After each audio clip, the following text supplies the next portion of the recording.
Ito ang Presidential Broadcast Service. Radyo Pilipinas.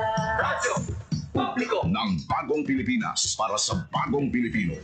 Naghahatid ng mahahalagang balita at impormasyon na guugnay ng pamahalaan sa sambayanan. Tulay sa himpapawid ng serbisyo publiko. Radyo Pilipinas. Radyo Publiko. Ang boses ng Pangulo. Sa Iloilo. Radyo Pilipinas. 585 AM. Mga belas 2:07 na sa hapon.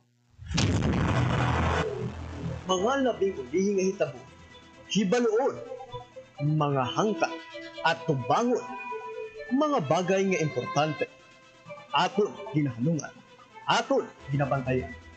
Ululupod kita sa Bantay Banwa, Bantay Banwa, ang programa na magatulong sa inyo sa labing ulihing nga balita, mga panugyan o kampanya para sa kayuhan sang tanan.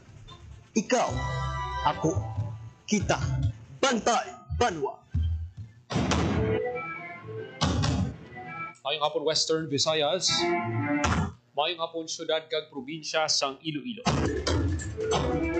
Welcome sa pagpangalagad sang programa Bantay Banwa.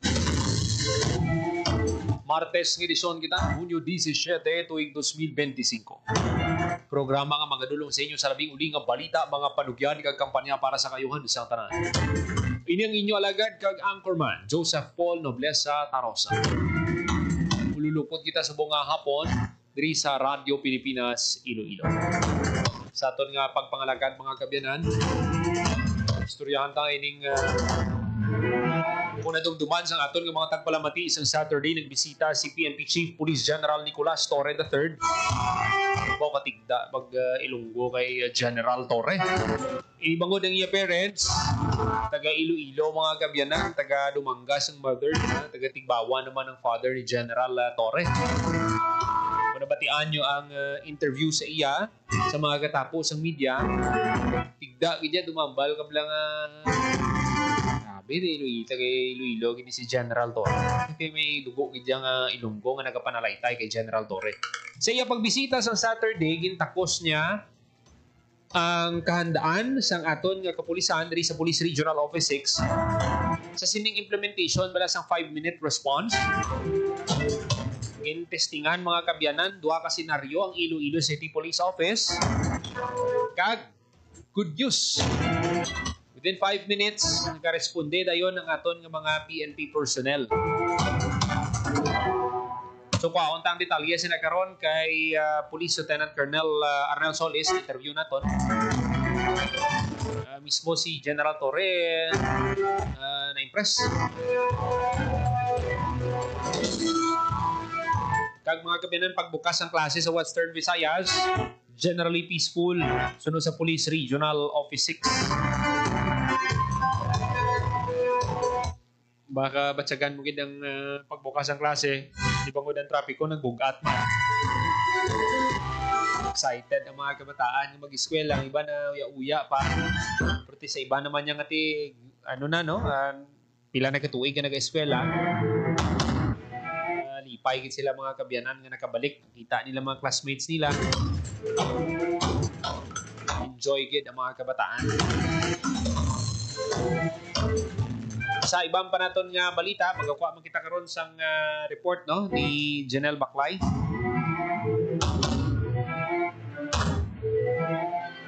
Kauntang detalye sa sining balita ni Janelle parte sa operasyon kontra kolorong sang city government.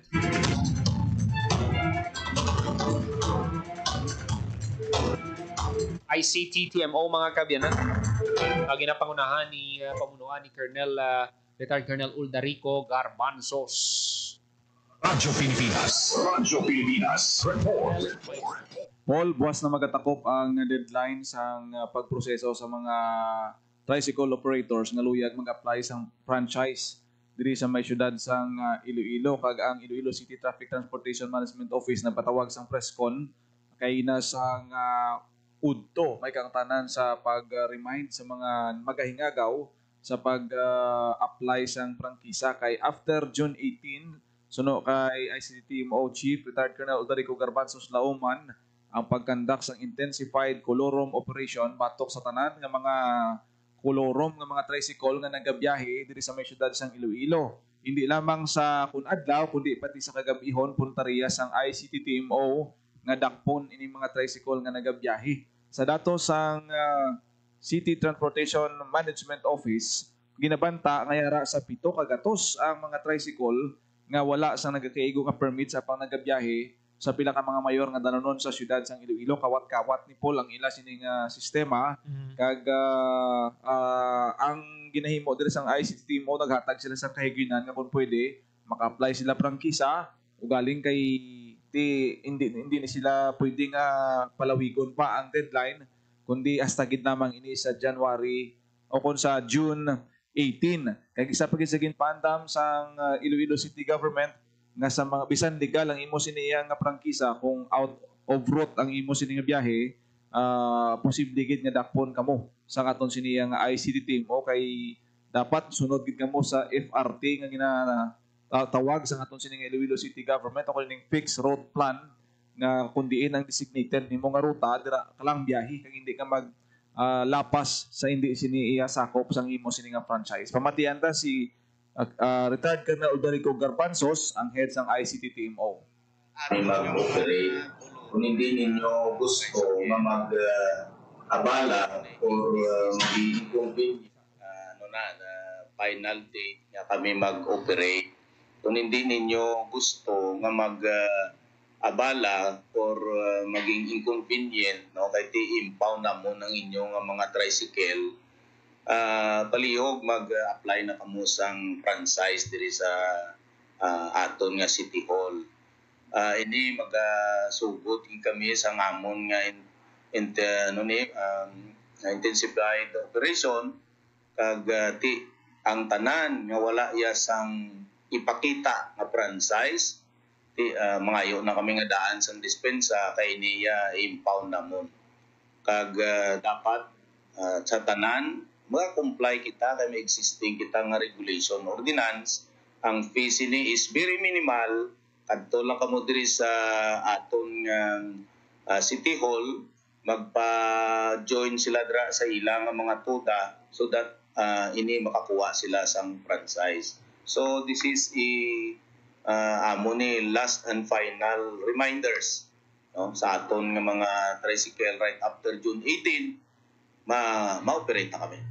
Nabatian si retired Colonel Udarico Garbanzos may kang tanan sila sini nga pagpangabay kag paandam sa tanan ng mga tricycle operators nga maghingagaw kay konsidera sang ICT team mo nga bisan may intent lang ikaw nga mag-apply mapalista ikaw sa TODA kay submit imo ngalan posible pa nga i-considera ikaw no kay tinag-apply ikaw bisan maulihi pa grant ang imo sini nga franchise i-considera ina sa aton sini nga ICT team o pero sa mga wala gid dokumento bisan first offense pa lang mahimo na nga ma-impound ang imo siniya nga unit kung madakpan ka na nagabiyahe kolorong nga tricycle sa may syudad sang Iloilo. Okay. So we hope no aton nga mga kauturan i-process nila no kinahanglan para hindi sila mangin kolorong kag sundon gid ining mga pagsulundan nga ginapatuman mga kabyanan para nga mas mangin matawhay bala ang aton nga pagbiyahe makalikaw man kita ngati kung makapahilayo lang kung may mga disgrasya nga daan ang mga kolorong way gid nga daan sa insurance. So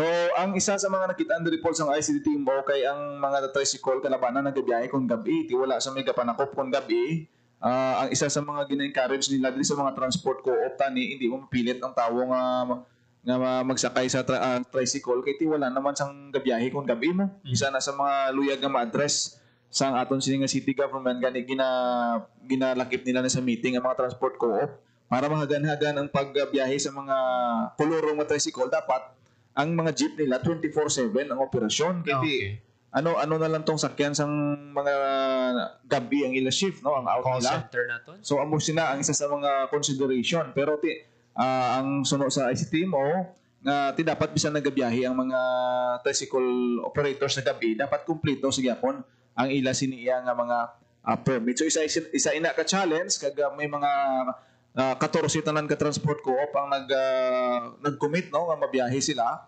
24/7 pero hindi na amo na kanamo no. Pero amat-amato nila sa pagdugang sang ila sini nga mga units para nga may sakyan ng aton sini nga mga pasahero.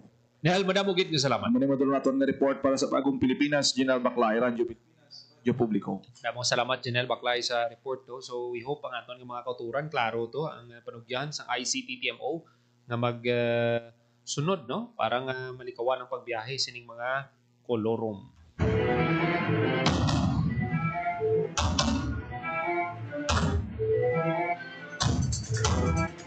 Disisiete minutos magaligid sa takna ang alas 2 sa hapon.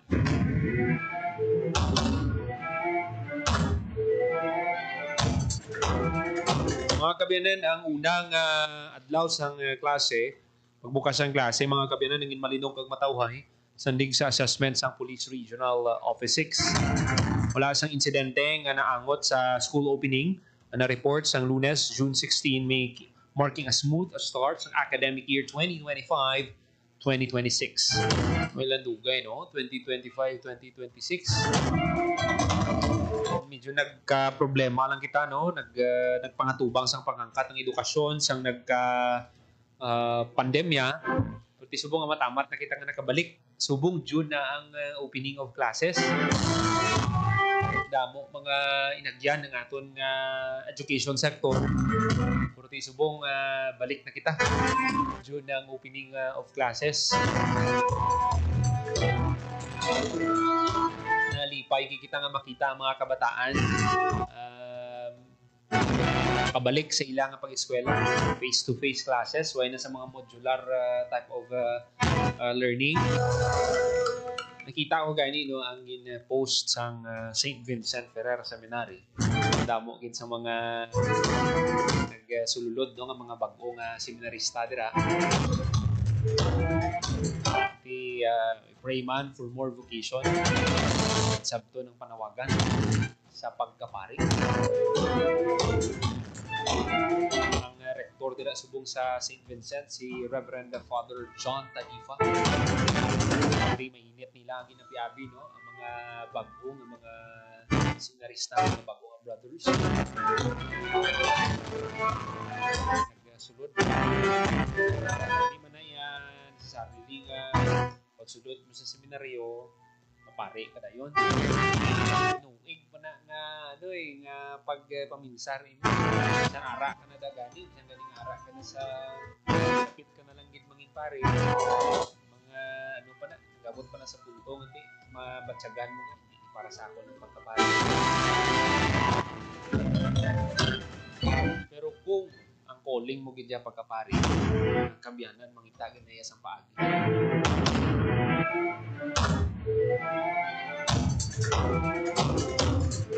20 minutos makaligid sa takna ng alas 2 sa hapon. Isa pagbukas ang klase, no, para ma-maintain ang safety kag manage ang traffic congestion.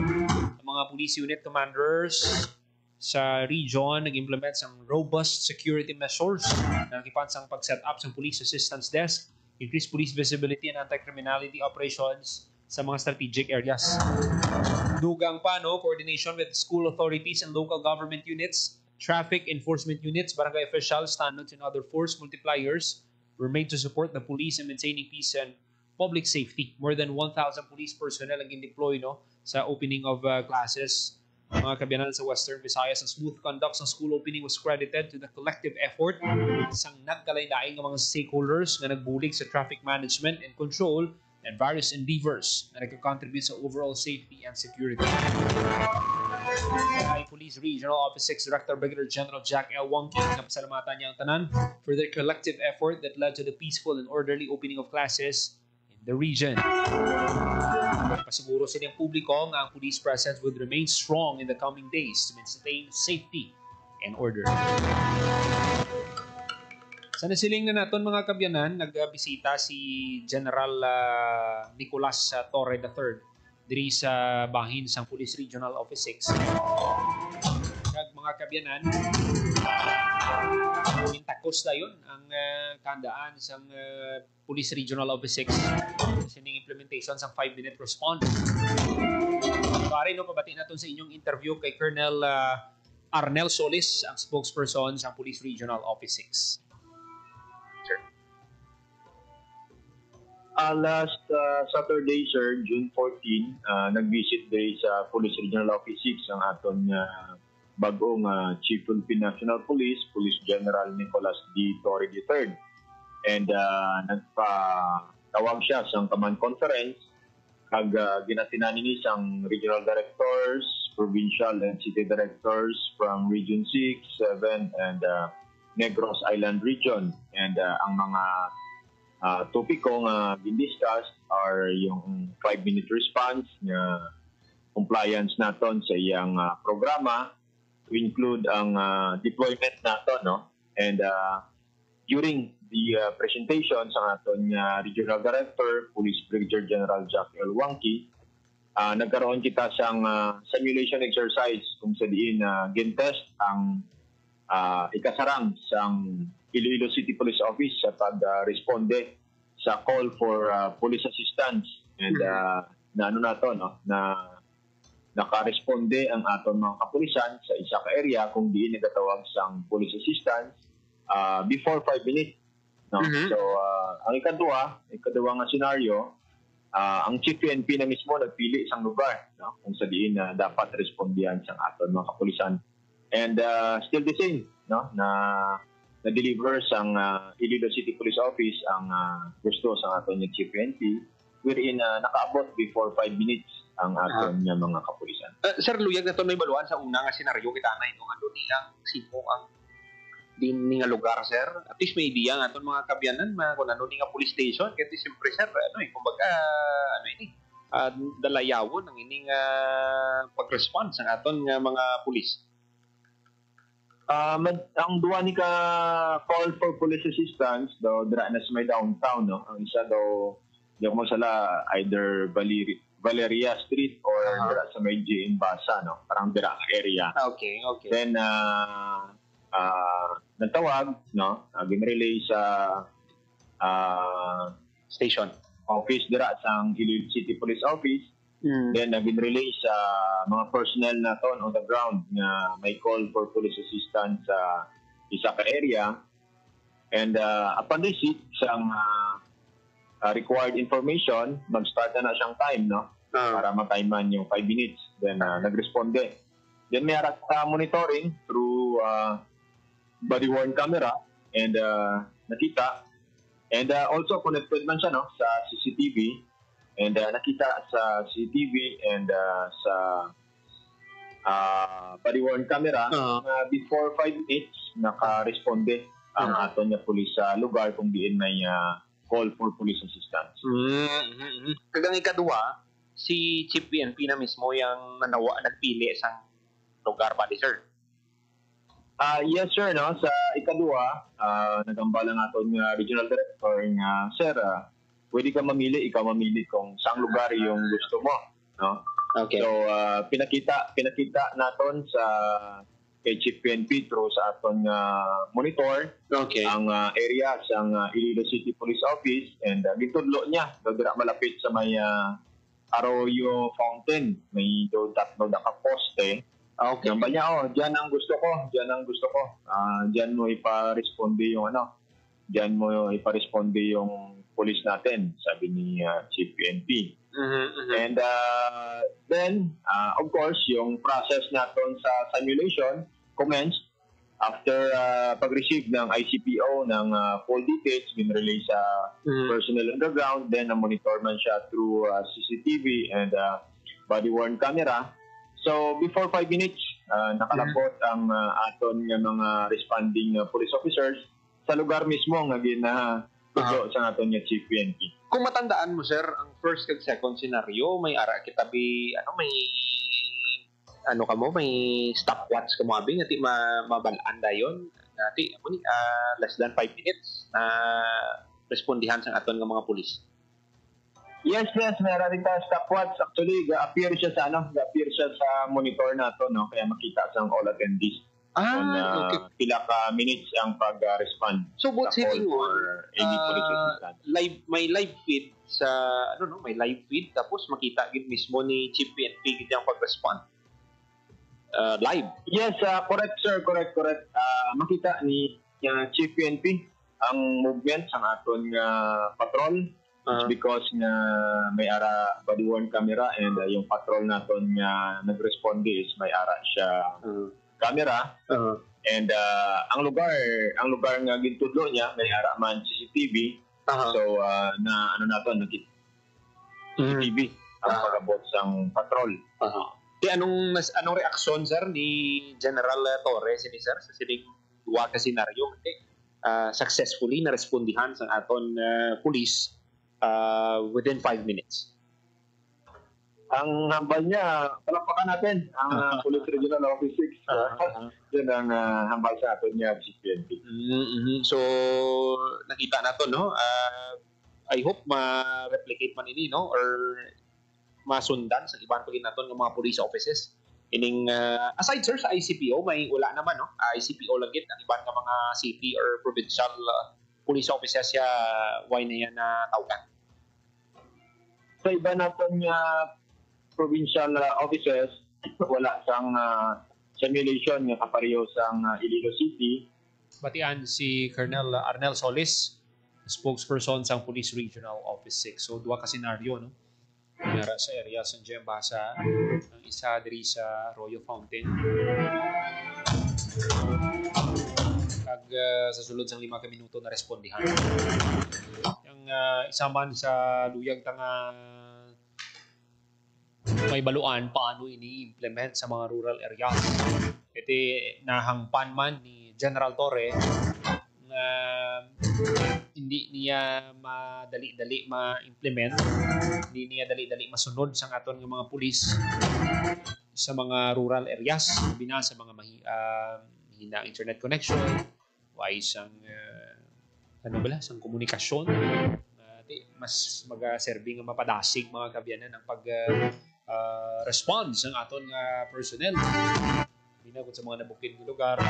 Pero ang instruction, ang guidance ni General Torres sa mga musining mga sitwasyon na ara ang rolyo, ara ang bola sa kamot sa mga hepe. Depende na niya sa diskarte, judgment sa hepe kung paano nila implement ini, paano nila marespondihan gilayon ining mga concerns, mga pagpangayo sa assistant sa aton nga mga pumuluyo. Hindi man pwede nga himuon ng nga rason niya nga ay ara kami sa bukid, ay naamon signal ay kami ka respondi. Hindi pwede.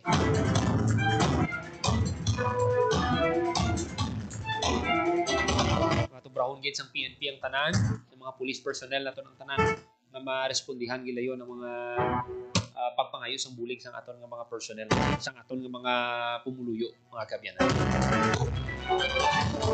30 minutos makaligid sa takna ang 2:00 sa hapon. Dugang nga mga balita sa pagbalik sa programa Bantay Banwa. Time to celebrate kulturang Pinoy. Tradisyon, musika, sining, literatura at iba pa. Anything and everything fun and Filipino. Ito ang Pinoy Kultura. How could you ever forget the magical feeling that courtship or panliligaw brings in your younger years? High school life, for my high school life, every memory kay ganda. Nandyan yung itutulak ka ng tropa whenever your crush passes by. Ang saya ng high school, singing years in my school, di na mapapantayan. Then you start sending her love letters and flowers at paminsay maglalakas loob ka to ask if you could walk her home. I'm falling for you. And it doesn't end there. May sayawan o disco pag birthday ng barkada and you get to see her there too. Till I met you. Kikiligin ka pag sulyap ni crush. Yayain mong sumayaw pag tugtog ng pinakahihintay na love song. And that evening seems so perfect na parang kayo lang ang tao sa dance floor. I love you more each day. Oh, the beauty of courtship in Pinas. Yan ang Pinoy Kultura because our culture is cool. pagbabanta sa kalusugan na dala ng COVID-19 ay seryosong binabantayan. Pero huwag kalimutan ang ibang sakit na sanhi ng baha at pag-ulan. Dengue. Dahil sa pag-ulan, maraming mga areas na umiipon yung water. Leptospirosis dito sa Pilipinas, very common sa atin ang pagbaha. Ugaliing maging malinis sa katawan at malinis sa kapaligiran. Sa ganitong paraan, siguradong sakit ay maiiwasan. Hanapin natin yung mga breeding ground where insect repellent, baon tayo ng botan, or hintayin natin mawala yung baha. Ngayon, mas naguhugas yung mga tao, mas better yung hygiene. Tayo ang simula. Sa pagiging malinis at maingat, ating madalabanan mga sakit na hatid ng pabago-bagong pihit ng panahon. Isang paalala mula sa Radyo Pilipinas. Lola, ano po nangyari nang malaman ni Tibo na nangingitlog ng ginto ang kanyang gansa araw-araw? Nang malaman ni Tibo na nangingitlog ng ginto ang kanyang gansa, tinangka niya na kunin na kaagad ang lahat ng ginto na iiitlog pa ng gansa. Eh di namatay po ang gansa, Lola? Tama. Eh di wala na pong gansa na magbibigay sa kanya ng gintong itlog araw-araw. Yan ang aral natin na nakuha sa gansa na nagbibigay ng gintong itlog. Ang ating kalikasan ay tulad ng gansa na nagbibigay ng gintong itlog. Magpapatuloy ang ating pakinabang sa mga gubat, mangroves, coral reef, dagat at sa kalikasan kung ang mga ito'y aalagaan at pagyayamanin, hindi sisirain. Paalaala mula sa Integrated Environmental Management for Sustainable Development Program, DENR, at ng palatuntunan ito. Game, 1, 2, and...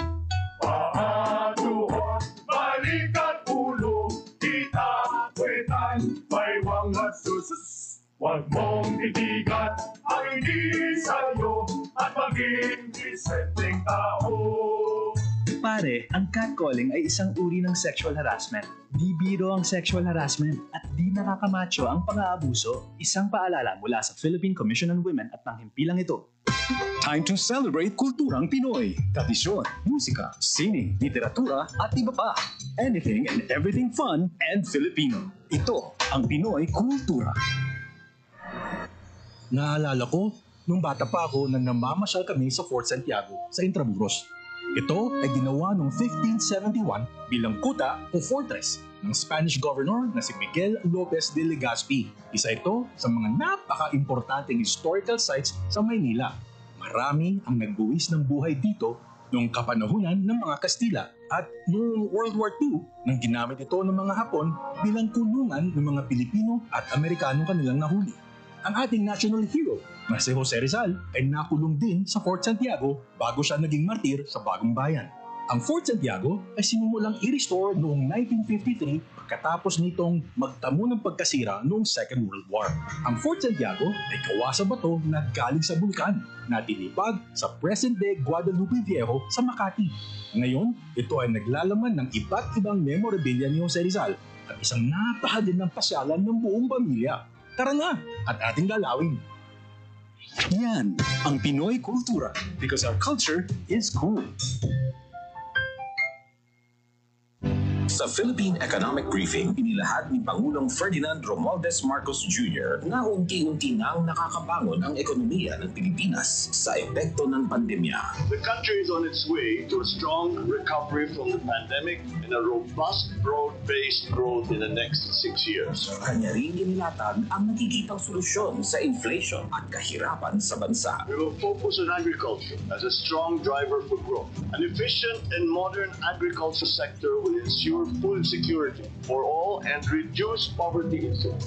Sa huli, kanyang ibinida ang mga hakbang upang masiguro ang pagbangon at ikabubuti ng buhay ng bawat Pilipino. My government will swing the doors even wider for high-value investments from both the domestic and international business communities. More investments mean higher economic activity and more quality jobs, and then a better life for Filipinos. Pangulong Romualdez Marcos Jr. Sa 77th United Nations General Assembly. Sa Radyo Pilipinas. Special coverage. Sana'y tiyak akin ng mga magulang kung maipanganak akong malusog. Kumain si nanay ng may sustansyang vitamin A panlaban sa infeksyon, para din sa mata, balat, bumbunan at mga buto. Iron, pampabuhay ng dugo at muscles. Iodine, pang-iwas sa komplikasyon at pagiging abnormal. Importante din ang check-up kay doktor kasi healthy nanay, ganda buhay.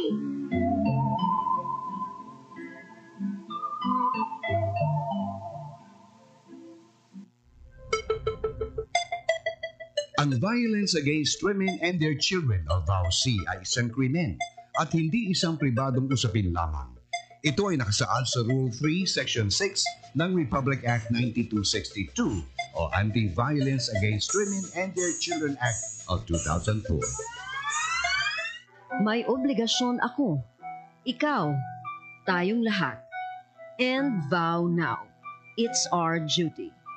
Ang paalalang ito ay hatid sa inyo ng Philippine Commission on Women at ng himpilang ito.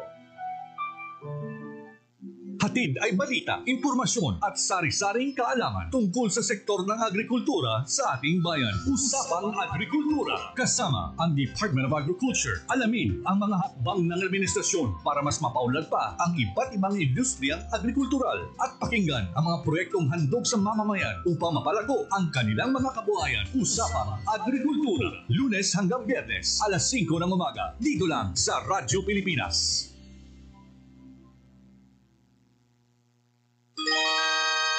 Mga kababayan, narito na ang mabuting balita. Magtatayo dito sa atin ang mga pabrika. Ang mga walang hanap buhay ay magkakaroon ng hanap buhay. Ito ay patunay ng pag-unlad ng ating bayan. Makaraan ng 5 taon, Mga kabarangay! Marami nang nagkakasakit dito sa atin dahil sa usok galing sa pabrika. Dahil sa puti ng ilong, nagkakamatay ng mga isda, talangga, suso. Hindi na natin magamit ang ilong sa ating mga patubig. ang pag-unlad ay hindi dapat sumira sa kalikasan.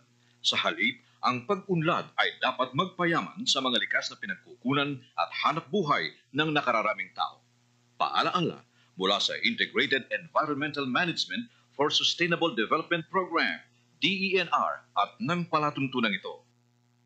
Uy, Julie! Kamusta ng date ni Elmar? Parang tulalang-tulala ka dyan. Nina, tulungan mo ako. Akala ko date lang yun. Sumama naman ako.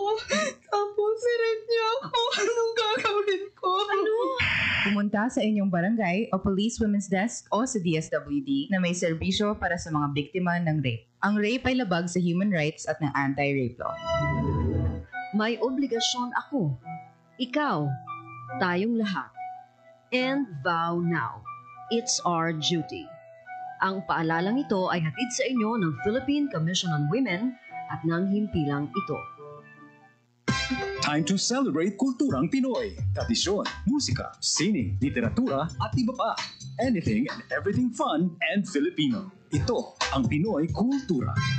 Bahay kubo, kahit munti. It's a song Filipino mothers teach their kids early on. A sort of teaching song. Natuturo sa mga bata magbigkas ng salitang Pilipino. Of all things, pangalan ng mga gulay. And maybe encourage them to eat vegetables. Everyone knows it. If you don't, hindi ka lumaking batang Pilipino. Wikipedia describes it as a Tagalog folk song that talks about a cube house made of bamboo with a roof of nipa or palm leaves, surrounded by different vegetables found in the Philippines. Wikipedia says it's from the lowlands of Luzon. It's said to have been written by national artist Felipe Padilla de Leon, was first included in the collection of Filipino folk songs in 1924. In 1966, famous soprano Sylvia La Torres sang her version of it on her album. Bahay, kubo, kahit munti. In 1968, Sampaguita Pictures made it into a movie based on the lyrics. Ryan Cayabyab included it in his album. Lea Salonga sang it. Ang halaman doon ay sari-sari. The UP Madrigal singers sang it at the 116th anniversary of the First Philippine Republic.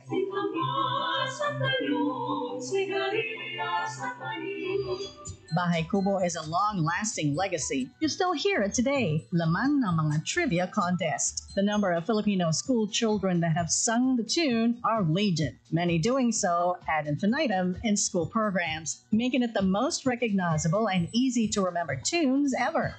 Oh, naalala mo pa ba? Ilang gulay ang binabanggit sa Bahay Kubo? Can you name them all?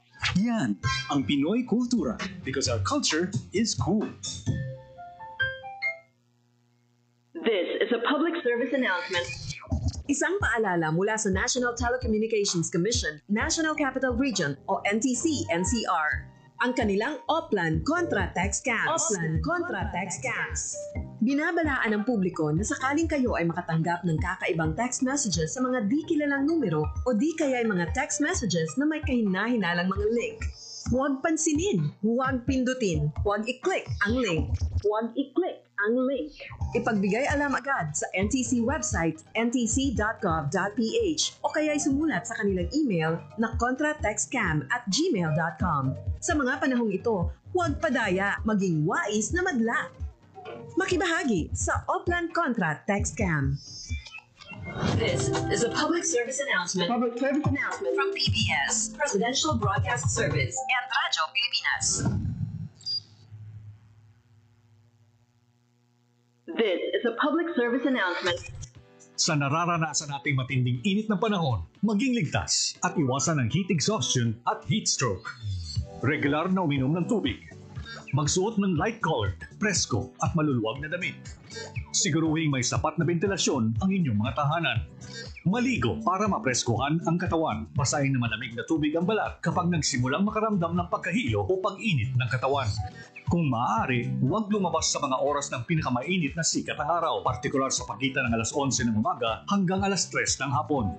Kung lalabas naman, ay magdala ng payong, pamaypay o minifan, face towel at huwag kalimutan ang inuming tubig. Kapag nakaramdam ng pagkahapo, matinding paghahilo, panghihina o may kakilalang nawalan ng malay dahil sa init ng panahon, agad na magtungo at humingi ng tulong sa pinakamalapit na health facility sa inyong lugar. This is a public service announcement. Public service announcement from PBS, Presidential Broadcast Service at Radyo Pilipinas, Radyo Publiko, 738. Maging mapanuri, huwag maging biktima. Ito ang karanasan ni Joanna, Elena at Shona. Sinabi niya sa nanay ko, mabibigyan nila ako ng trabaho. Pwede niya daw akong gawing singer. Sa abroad daw. Doon ako pupunta para magtrabaho. Hindi niya sinabi yung trabaho ay sumayaw ng nakahubad. Kinulong ako kasama ng mga ibang babae at hindi pinakain. Umabot ako ng Singapore. Pinilit naman ako makipagtalik sa mga foreigners. Doon ako nabuntis. 15 years old lang ako noon. Dito sa Pilipinas, 100,000 na bata ay pinapasok sa sex trade. Ang child trafficking ay isang krimen. Mag-report sa Action Line 02-1343. Hindi mo kailangang makita ang mga mukha nila para maramdaman ang takot nila. Isang paalala mula sa ECPAT Philippines, Interagency Council Against Trafficking, PIA at nang himpilang ito.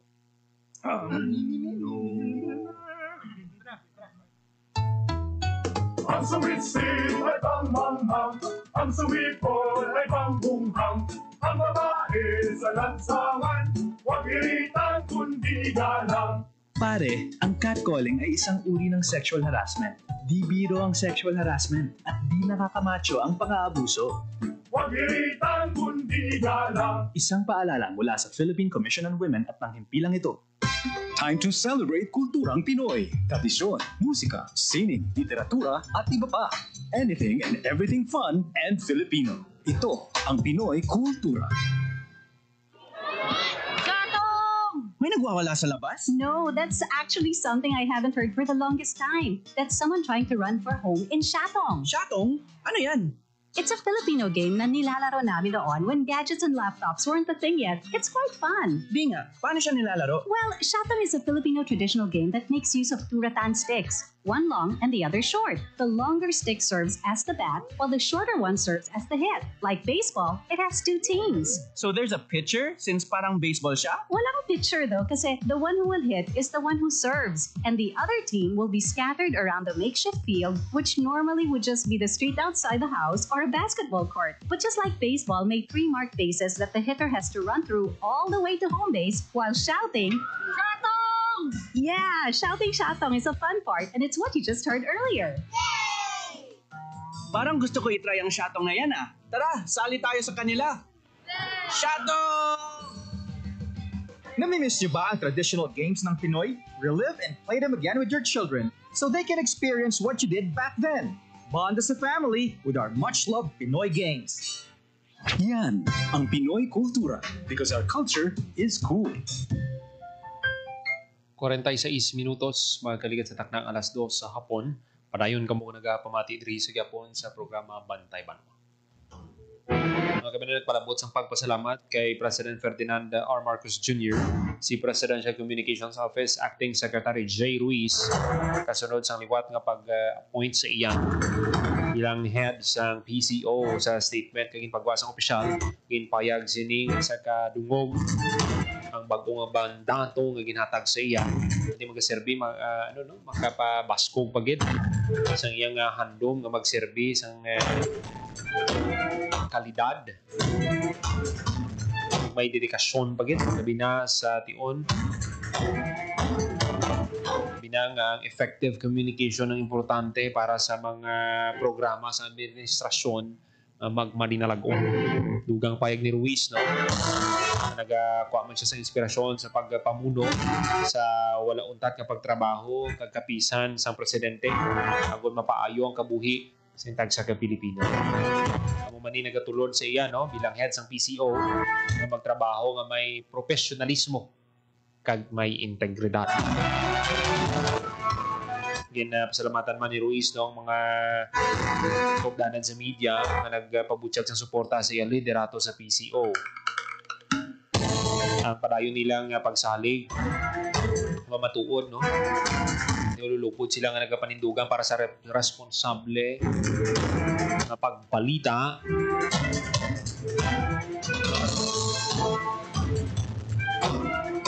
para sa publiko. Congratulations, no, kay Secretary Jay Ruiz, sir. Mga saliwat nga pag-appoint ni President Ferdinand Marcos Jr. sa iya.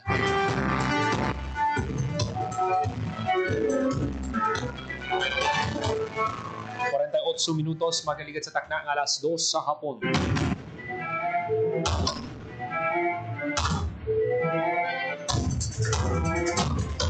Mga kabinan sa ibang paginaton nga balita.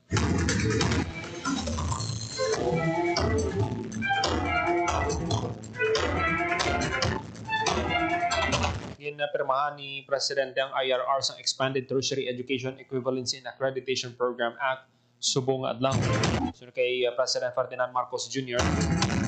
natagaan sang layi, no, sang second chance ang mga wala nakatapos sa kolehiyo pinagi sa pagkilala sa ilang experience, ang ilang expertise nila at pwede mangin equivalent sa ilang academic equivalency sa bulig sang structured assessment, enrichment support kag flexible training. Ang EAP institutionalized through Republic Act No. 12124 in 2023 offers a formal pathway for Filipinos to gain academic degrees based on competencies gained through work experience, non-formal training, and informal education. The program allows qualified individuals to receive academic credits and complete degrees without undergoing traditional classroom instruction. Under the law, applicants must be Filipino citizens, at least 23 years old and high school graduates, with a minimum of 5 years of work experience related to the degree they wish to earn. Their competencies are assessed through written tests, interviews, skills demonstrations, kag portfolio reviews na ginapatigayon sang deputized higher education institutions. These HEIs must meet strict eligibility standards. State universities and colleges must be classified as at least level 2 and nag-auyat no, ng certificates of program compliance for the ETEEAP offerings. The IRR outlines procedures to ensure consistent implementation and quality assurance across all participating institutions. It supersedes the previous framework established under Executive Order Number 330, thereby making ETEEAP a permanent, fully funded national program. 51 minutos, magaligid sa takna ang alas 2 sa hapon. Sa aton nga mga tagpalamati, yung iban pagit nga mga balita patpato naton sa masunod nga edisyon sang programa Bantay Bantay. Pinapasalamatan naton mga kaupdanan sa technical side, Engineer Roy Louie kay pang sa studio sa transmit Mr. Bermor Aventura. Para sa Bagong Pilipinas, Joseph Paul Noblesa Taro sa Radyo Pilipinas, Radyo Publiko. Ang inyong tulay sa himpapawid ng serbisyo publiko, ang Presidential Broadcast Service, Radyo Pilipinas, Radyo Publiko. Radyo Pilipinas, Radyo Publiko.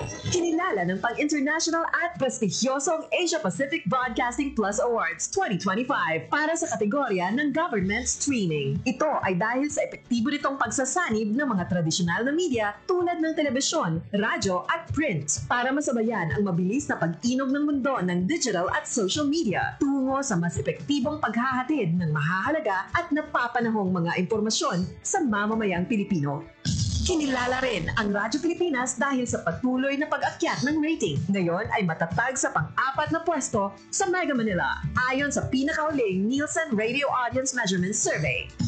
At sa social media, nakamit ang mahigit 2,000% pagtaas ng bilang ng mga sumusubaybay sa Radyo Pilipinas page sa unang bahagi ng 2025. Patunay ito na ang inyong Radyo Pilipinas Radyo Publiko ay tunay na kaagapay ng inyong pamahalaan sa paghahatid ng serbisyo sa mga mamamayang Pilipino. Mula sa aming lahat, sa ngalan ng inyong pamunuan at mga kawani ng Presidential Broadcast Service, kasama ang inyong mga himpilan ng Radyo Pilipinas sa buong kapuluan. Maraming salamat po sa inyong lahat, sa inyong pagtangkilik at pagkilala. Radyo Pilipinas, Radyo Publiko.